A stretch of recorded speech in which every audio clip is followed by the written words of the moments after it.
तो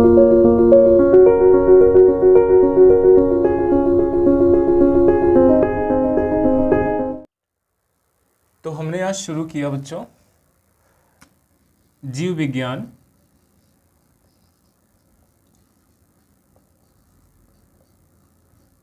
इसका एक टॉपिक है जीव विज्ञान। जीव विज्ञान के बारे में आज हम लोग पढ़ेंगे कि the term biology was coined by, शब्द जो जीव विज्ञान है वो किसने प्रयोग किया था? तो प्रयोग किया था लैमार्क और ट्रैवेर्नस ने। तो बायोलॉजी दो शब्दों से मिलकर बना है, एक तो है बायोस और दूसरा है लॉगस। बायोस मतलब होता है जीव जंतु और लॉगस मतलब होता है स्टडी। इसका मतलब क्या हुआ कि जीव जंतुओं का अध्ययन हम किस में करते हैं? जीव विज्ञान में करते हैं। Term biology was coined by, first coined by Lamarck and Treviranus, यानी कि जीव विज्ञान शब्द का सबसे पहली बार प्रयोग किसने किया था? लैमार्क और ट्रैवेर्नस ने किया था। ठीक है, इतना आपको याद हो गया। अब हम लोग दूसरी बात करें कि कौन कौन सी शाखाएं हैं और उसमें क्या अध्ययन करते हैं। तो लिख देंगे कि ब्रांचेस ऑफ बायोलॉजी, यानी जीव विज्ञान की शाखाएं। ठीक है, जीव विज्ञान की शाखाएं आपने कई बार परीक्षाओं में देखा होगा। जीव विज्ञान की शाखाएं आपने परीक्षाओं में कई बार देखा होगा कि पूछता है कि मिलाइए कि किसमें क्या अध्ययन करते हैं। तो एक तरफ से ब्रांच हो जाएगी और दूसरे तरफ पे हो जाएगा स्टडी। तो इधर लिखेंगे नंबर 1, क्या लिखें? सबसे पहले हम लिखेंगे सेरीकल्चर। सेरीकल्चर, चूँकि हिंदी में इसलिए लिख रहा हूँ क्योंकि ज़्यादातर जो स्टूडेंट हैं वो हिंदी हैं, हिंदी भाषी हैं। दूसरा है पिसिकल्चर, पिसिकल्चर। तीसरा है एपीकल्चर।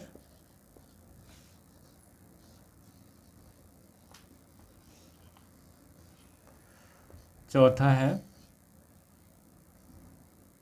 सेरीकल्चर में क्या पढ़ते हैं? रेशम कीट का पालन। रेशम कीट का पालन कैसे करते हैं इसका अध्ययन करते हैं किसमें बच्चों? सेरीकल्चर में। पिसिकल्चर में मत्स्य पालन कैसे करते हैं, मछली का पालन कैसे करते हैं, ये हम किस में अध्ययन करते हैं? पिसिकल्चर में। एपीकल्चर में हम क्या अध्ययन करते हैं? हनी बी, यानी मधुमक्खी पालन का अध्ययन कैसे करते हैं। तो इस तरह से इसको नोट्स बनाते रहिए साथ में मेरे। अगला जो है माइकोलॉजी।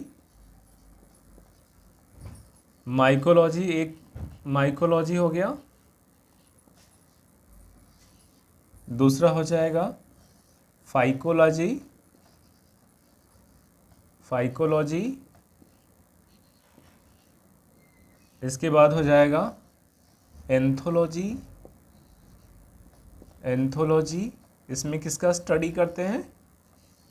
तो माइकोलॉजी में स्टडी करते हैं अबाउट फंगस। जो आप देखे होंगे ना बारिश में जो सड़ी हुई लकड़ी, ब्रेड आदि पर जो कुकुरमुत्ता की तरह ऐसे निकल आता है उसे फंगस बोलते हैं अंग्रेजी में, और हिंदी में बोलते हैं कुकुरमुत्ता। इसमें किसका अध्ययन करते हैं? कवकों का अध्ययन करते हैं। कवकों का अध्ययन करते हैं किसमें बच्चों? माइकोलॉजी। और अंग्रेजी में क्या बोलते हैं? फंगस। और फाइकोलॉजी में शैवाल का अध्ययन करते हैं। शैवाल का अध्ययन करते हैं और शैवाल का अध्ययन करते हैं बच्चों स्टडी ऑफ एल्गी, और इसमें एल्गी का अध्ययन करते हैं ALGAE, एल्गी का अध्ययन करते हैं। एंथोलॉजी में फूलों का अध्ययन करते हैं। फूलों का अध्ययन करते हैं किसमें? एंथोलॉजी में। स्टडी ऑफ फ्लावर्स 7वां, 8वां और 9वां भी आपके लिए लिख दें, साथ में मेरे कॉपी करते ही चलिएगा। इसमें बाद में याद करने का मैं ट्रिक बता दूंगा आपको। तो 7वां हो जाएगा पोमोलॉजी, ऑर्निथोलॉजी, इक्थियोलॉजी। पोमोलॉजी,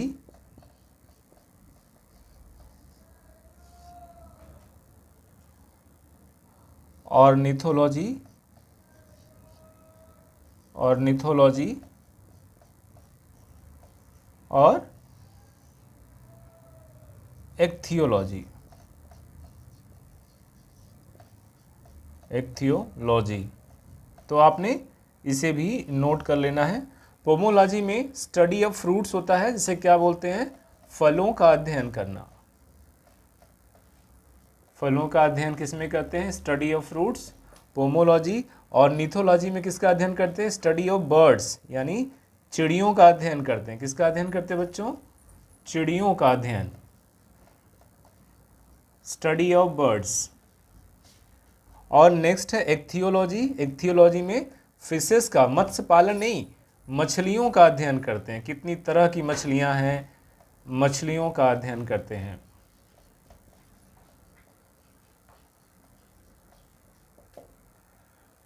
तो आपने अभी तक देखा कि इसमें स्टडी की कुछ ब्रांचेस लिख रहा हूं मैं, और उसे आपको याद कराने की कोशिश है, ताकि 1 नंबर आपका ये वाला जो ब्रांचेस और स्टडी वाला है वो आपका 1 नंबर मुकम्मल हो जाए। तो सेरीकल्चर में रेशम कीट का पालन, पीसीकल्चर में मत्स्य पालन, एपीकल्चर में मधुमक्खी पालन, माइकोलॉजी में कवक का अध्ययन, फाइकोलॉजी में शैवाल का अध्ययन, एंथोलॉजी में फ्लावर्स का अध्ययन, और उसके बाद जो आ जाएगा पोमोलॉजी में फलों का अध्ययन, ऑर्निथोलॉजी में चिड़ियों का अध्ययन, एक्थियोलॉजी में मछलियों का अध्ययन। इतना तो आप नोट कर लीजिए, मैं ट्रिक बाद में बता दूंगा। इसके अलावा 1-2 और रह गया है, एंटोमोलॉजी, डेंड्रोलॉजी, ऑफियोलॉजी। यहां पे लिख देता हूं,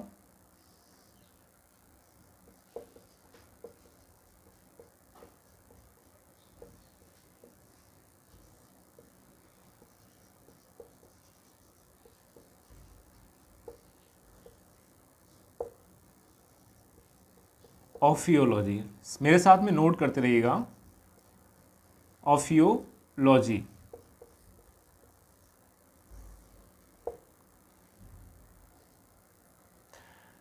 एंटोमोलॉजी, डेंड्रोलॉजी और ऑफियोलॉजी, ये 3 अलग ब्रांचेस हैं। इसमें आपको थोड़ा सा बहुत ही कॉमन नहीं है, बट आपसे ये पूछेगा एग्जाम में, इसे नोट करिएगा। इसमें जो आता है यहां पे है कीटों का अध्ययन,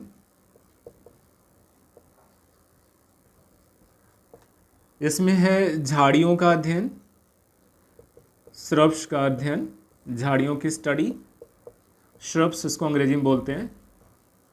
ऑफियोलॉजी में सर्पों का अध्ययन करते हैं कि कितने तरह के सर्पों का अध्ययन करते हैं, स्टडी ऑफ स्नैक्स, कितने तरह के सर्प होते हैं और उनकी कितनी प्रजातियां, उनके गुणधर्म क्या है, उनके कैरेक्टर क्या हैं, वो कितने उनमें से जहरीले हैं, कितने सबसे वेनमस सांप हैं, दुनिया के सबसे ज़्यादा जहरीले सांप कौन से हैं, कौन से सांप में जहर नहीं होता है, कौन से सांप की लंबाई ज़्यादा होती है, सांपों के लक्षण, उनकी पूरी जीवनचर्या जो है उसमें अध्ययन करते हैं, किसमें, ऑफियोलॉजी में। अब इसको ट्रिक से बता देंगे, परेशान मत होइएगा। इसके बाद है सॉरोलॉजी और सिल्वीकल्चर। इसमें एक चीज़ है सॉरोलॉजी, इसमें छिपकली का अध्ययन करते हैं, छिपकली का अध्ययन करते हैं। और इसके बाद है सिल्वीकल्चर,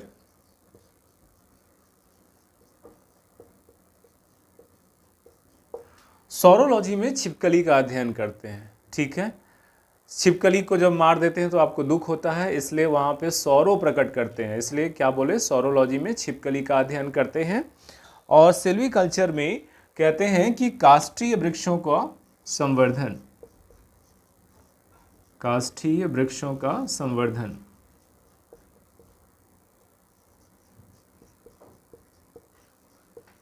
ये किसमें है बच्चों, ये है सिल्वीकल्चर में। तो इसको ट्रिक से याद करने की कोशिश करते हैं। देखिए, सबसे इजीएस्ट ट्रिक आपको बताने जा रहा हूं जो आपको हमेशा याद रहने वाला है। सबसे पहला क्या था? सबसे पहला था सेरीकल्चर।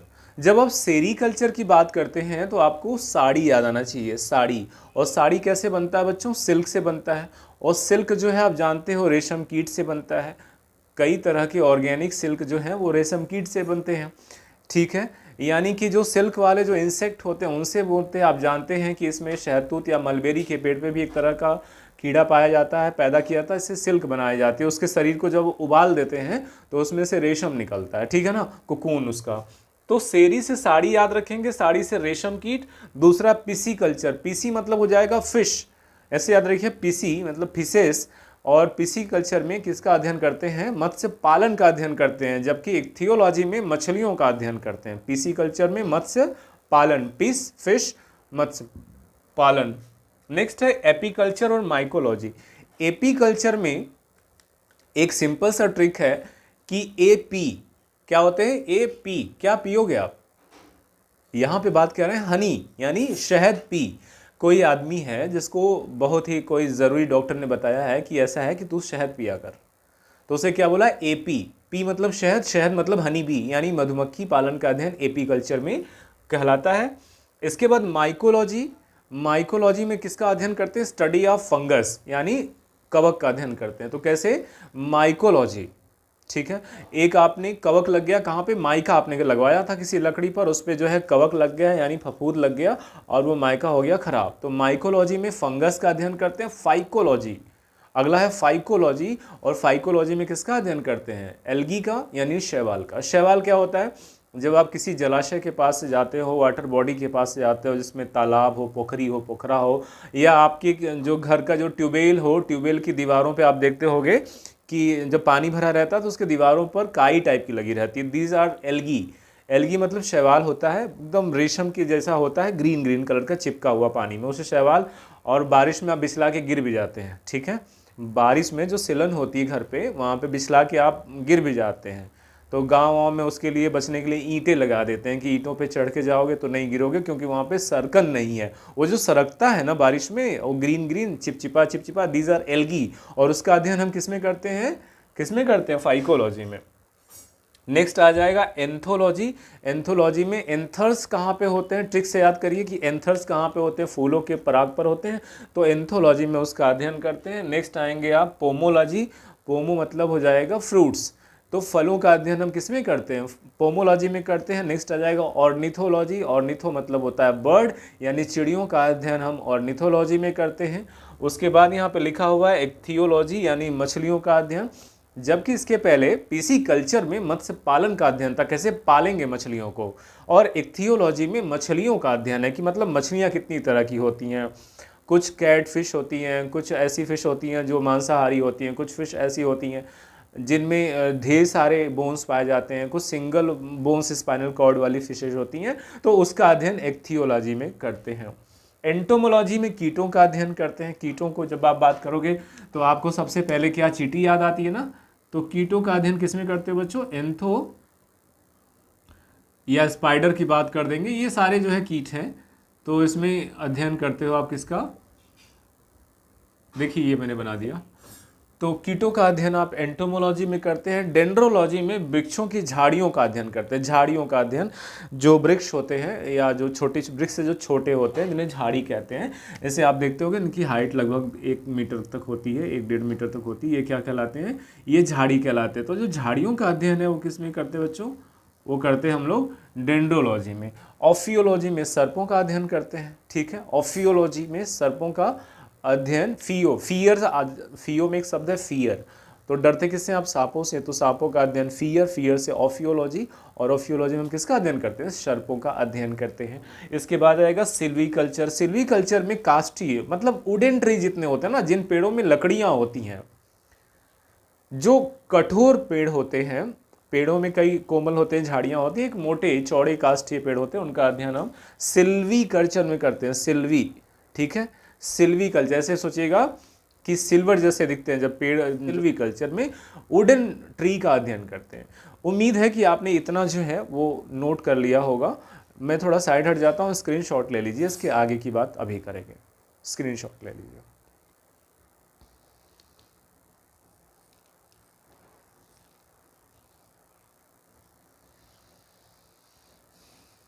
ठीक है, मिटा दो इसको। चलिए इसको मिटा देता हूँ,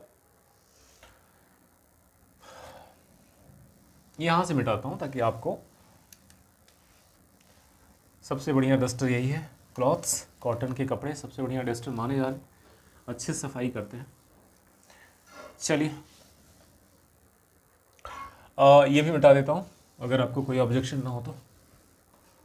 स्क्रीनशॉट में सब आ जाएगा, परेशान मत होइएगा। चलिए हम लोग शुरू करते हैं कि द्विनाम पद्धति के जन्मदाता किसने थे। तो अगला जो टॉपिक हो जाएगा ये बाइनोमियल नॉमेनक्लेचर हो जाएगा, यानी द्विनाम पद्धति का जन्मदाता। तो यहाँ पे मैं लिखूंगा, यहाँ से लिखूं, हाँ,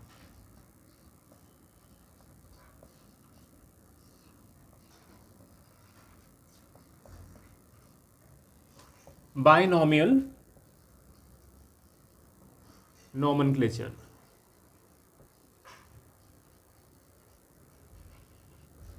ठीक है, द्विनाम पद्धति का मतलब है कि किसी भी जीव या पौधे का नाम दो चीजों से मिलकर बना होता है। ठीक है, इसका मतलब किसी भी जीवधारी का नाम, इसका मतलब क्या होता है कि किसी जीवधारी का नाम दो शब्दों से मिलकर बना होता है, दो शब्दों से मिलकर बना होता है। किन किन से? कुछ को तो याद भी होगा जो बायोलॉजी वाले होंगे, दो शब्दों से मिलकर बना होता है। कौन कौन से दो शब्द होते हैं बच्चों? मिलकर बना होता है। एक का नाम होता है, बताइए मेरे साथ, नंबर एक होता है जीनस, और नंबर दो होता है स्पीसीज।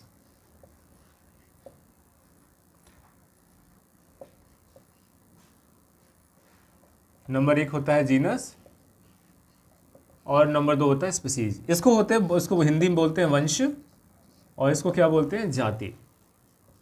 यानी किसी भी जीव का नाम आप बोलोगे तो वो दो चीज़ों से मिलकर बना होता है, एक होता है वंश और दूसरी होती है जाति। जैसे, और इसको जो डिस्कवर किया था, इसके प्रतिपादक कौन थे? ये कई बार एग्जाम में पूछा है आपका, C TET, TET, super TET जो भी दे रहा होगा, इसमें जो जीएस वाला पोर्शन है, प्रतिपादक क्या था? कार्ल वॉन लिने, इनका नाम है कार्ल वॉन लिने, और इन्होंने ही क्या किया था? द्विनाम पद्धति। इसका दूसरा नाम जो है कार्ल लिनियस भी है, कार्ल लिनियस भी इनको कहते हैं। ठीक है, तो इनका दो नाम है, एक तो कार्ल वॉन लिने है, दूसरा नाम है कार्ल लिनियस।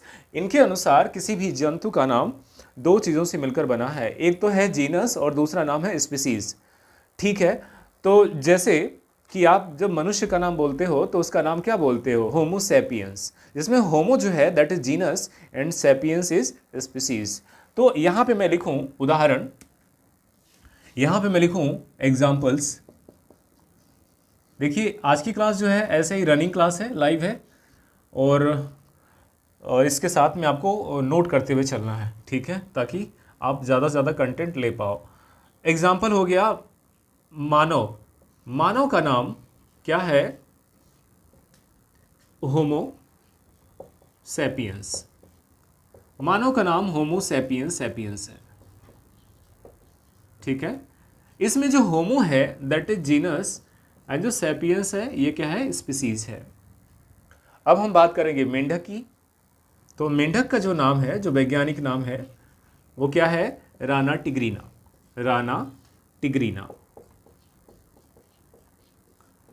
राना जो हो गया ये इसका जीनस है, और जो टिग्रीना है दैट इज स्पीसीज।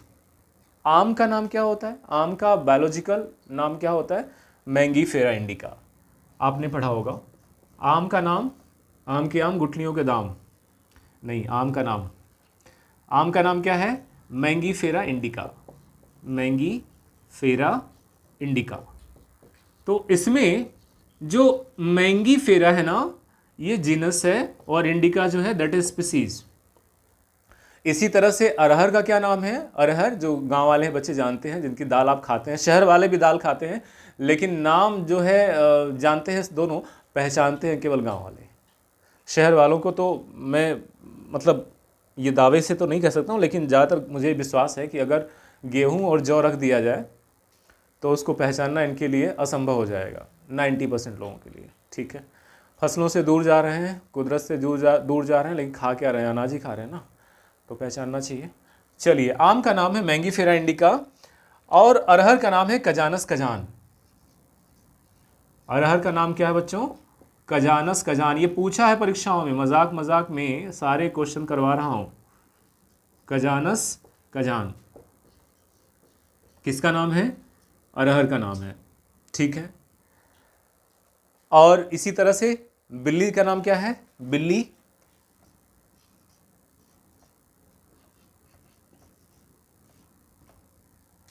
ठीक है, इसी तरह से और क्या हो गया? सरसों। सरसों का नाम क्या है? ब्रेसिका कंप्रेस्टिस। मैं केवल एग्जाम्पल इसलिए बढ़ा दिया क्योंकि आपका एक साथ दोनों काम हो जाए। ब्रेसिका कंप्रेस्टिस।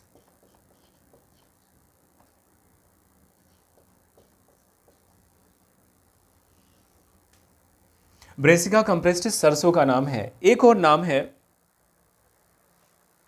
देखिए बिल्ली का जो नाम है वो यहां पे है फेलिस डोमेस्टिका।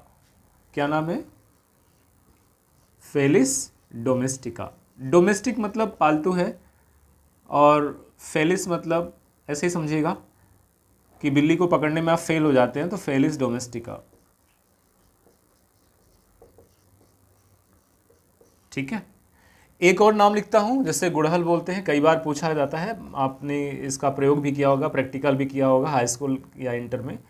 गुड़हल का जो वैज्ञानिक नाम है ये है हिबिस्कस रोजा साइनेंसिस। क्या नाम है? थोड़ा लंबा नाम है, हिबिस्कस रोजा साइनेंसिस। ये जितने भी तरह का इस तरह से क्लासिफिकेशन हुआ, इसके लिए कौन व्यक्ति जिम्मेदार है? इसके लिए जिम्मेदार है कौन?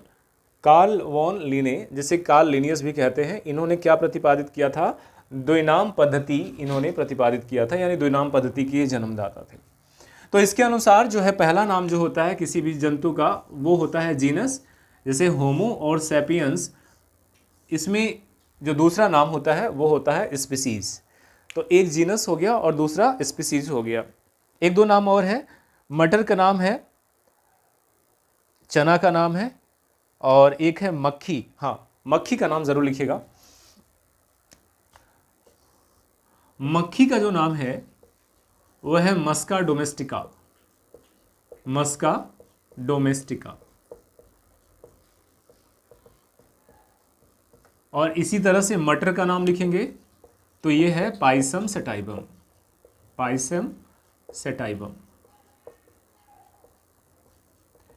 तो आपने देखा कि मक्खी का नाम है मस्का डोमेस्टिका और मटर का नाम है पाइसम सेटाइबम, जिस पर ग्रेगर जॉन मेंडल ने आनुवंशिकता का प्रयोग किया था। आप जब आनुवंशिकता चौथा या पांचवा टॉपिक है, जब आप पढ़ोगे तो उसमें बताया जाएगा कि किस पौधे को लेकर के एक वैज्ञानिक थे जिन्होंने आनुवंशिकता का पता किया कि किसके अनुसार जो बच्चे होते हैं वो अपने माता पिता की तरह क्यों होते हैं। इसे क्या बोलते हैं? हेरिडिटरी या आनुवंशिकता बोलते हैं। उसके लिए मटर का पौधा प्रयोग किया गया था और उसका वैज्ञानिक नाम क्या है? पाइसम सेटाइबम। जबकि मक्खी मस्का डोमेस्टिका है। ऐसे याद रखिएगा कि घर में जो दूध दही होता है, दही को बनाने के बाद जब वो मलाई जब निकालते हैं तो उसको गांव में क्या बोलते हैं? मस्का बोलते हैं। तो उसमें मक्खियाँ बनाती हैं। तो ऐसे याद रखिएगा कि जो मस्का होता है, यानी मस्का डोमेस्टिका, डोमेस्टिक मतलब घर या पालतू, तो जो घी पर बैठेगा वो डोमेस्टिक हो तो वो मक्खी हो गई, तो मस्का डोमेस्टिका हो गया। मटर पाइसम सेटाइबम हो गया। अरहर कजानस कजान हो गया। बिल्ली क्या हो गई? बिल्ली का नाम थोड़ा सा मक्खी से मिलता हुआ है क्योंकि इसका नाम फेलिस डोमेस्टिका है। फेलिस डोमेस्टिका मतलब बिल्ली को आप पकड़ने जाएंगे, पकड़ नहीं पाएंगे, फेल हो जाएंगे, वो आपके सर पे चढ़ के बैठ जाएगी। फेल हो गए तो फेलिस डोमेस्टिका। ठीक है, तो इस तरह से उम्मीद करता हूं कि आप इसका स्क्रीनशॉट ले लिए होंगे और यहाँ तक आपने कंप्लीट कर लिया होगा। इसके पहले हमने विज्ञान की ब्रांचेस बताई थी और अभी हमने कुछ जंतु वैज्ञानिक नाम और बायनोमियल नोमेनक्लेचर आपको बताया। अगले वीडियो में हम लेकर के आएंगे पूरा का पूरा जो पौधे का जो पूरा का पूरा ऑर्गन होता है ना, जो अंग होता है, वो क्या नाम है, कैसे काम करता है। पूरे पौधे किसी भी जीव में, किसी जीवधारी में एक कोशिका जो होती है उसकी बेसिक यूनिट होती है, उसमें कैसे छोटे छोटे छोटे छोटे अंग होते हैं और वो जो है शरीर को क्या करते हैं, पूरा का पूरा संभाल के रखते हैं। यानी अगर एक कोशिका है तभी वो जिंदा रहेगी, चाहे वो कितनी छोटी हो, ऐसा भगवान ने बनाया है। तो ऐसी क्या खासियत है सारे अंगों की, तो इसके बारे में अगली वीडियो जो इसकी आएगी उसमें हम बता देंगे। वीडियो को ध्यान से पढ़ते जाइएगा, प्लेलिस्ट में आपको इतना दे देंगे मटेरियल जो आपके एग्ज़ाम के लिए पर्याप्त होगा, चाहे वो आप वनडे दे रहे होंगे चाहे स्टेट पीसीएस दे रहे होंगे, ठीक है। तो प्लेलिस्ट को देखते रहिएगा, प्लेलिस्ट में सारे सब्जेक्ट पढ़े हुए हैं, history, geography, polity, economics, science, technology, current affair और मोटिवेशन भी। तो इसे देखते रहिएगा।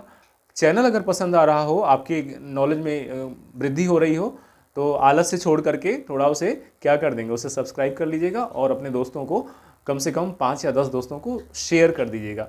यही हमारे लिए जो है वो एक सबसे बड़ा मोटिवेशन हो जाएगा, क्योंकि इसका कोई चार्ज तो हम लेते नहीं हैं। तो इसी तरह से अपने जोश के साथ पढ़ते रहिए। अगले वीडियो में फिर मिलेंगे आप तक, तब तक जय हिंद।